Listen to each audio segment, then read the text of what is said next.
Welcome to Matters That Matter.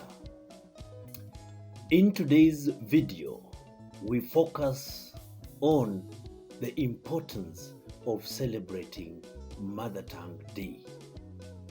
If there is anything that we should remember Ngugi wa Thiong'O for, is his struggle for our mother tongues.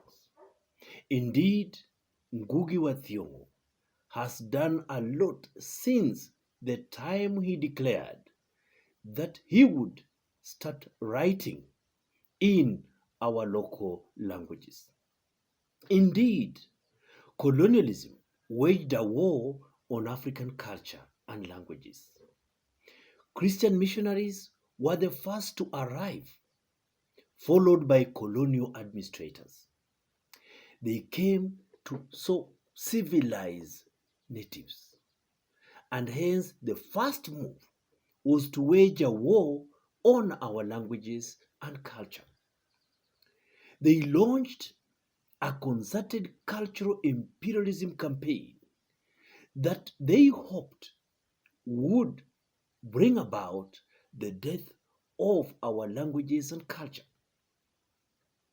Our languages and culture, just like other African cultures, suffered untold and unjustifiable treatment at the hands of missionaries and colonizers. They were in fact described as being simple and primitive. The anthropologists, historians, and sociologists who attempted to study African cultures and languages were shrouded by myths. They attempted to justify colonialism, of course, guided by the image of the dark continent. They analyzed African culture from a point of ignorance. It was in this vein that David Hume observed that there never was a civilized nation of any other complexion than white, nor any individual eminent either in action or speculation. It is indeed futile to compare two languages and cultures in order to rate them civilized or barbaric. Racism blinded the colonizers from seeing anything good in African culture.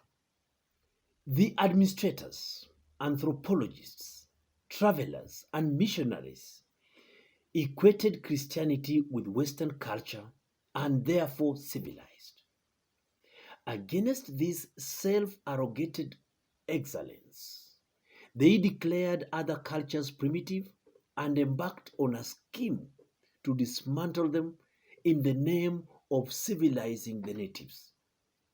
Western values were propagated in the name of Christian morality.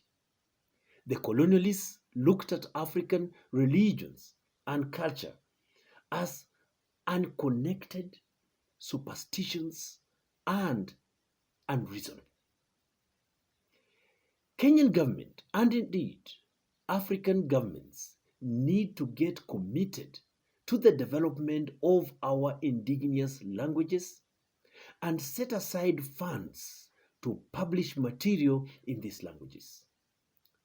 Multinational companies and publishing houses are more interested in profit and so will not help in the development of our languages.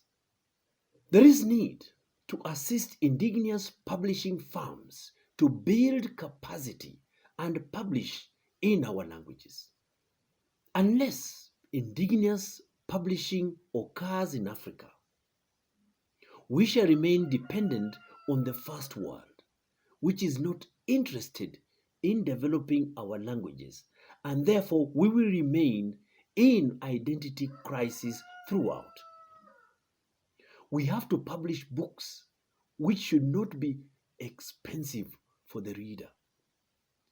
This should be followed with pro-people marketing strategies. Above all, governments and all stakeholders need to evolve methods of popularizing reading in our languages. In addition, we need to establish community libraries. Whatever we say, cultural identity has a lot to do with our pride of belonging. On that note, we come to the end of Matters That Matter, in which we looked at the importance of celebrating our indigenous languages. Tune in again and again when we bring you more videos that are informative and educative. On behalf of my crew, Neka and Pambi, I would like to invite you to share, comment, and subscribe to this channel. Bye for now.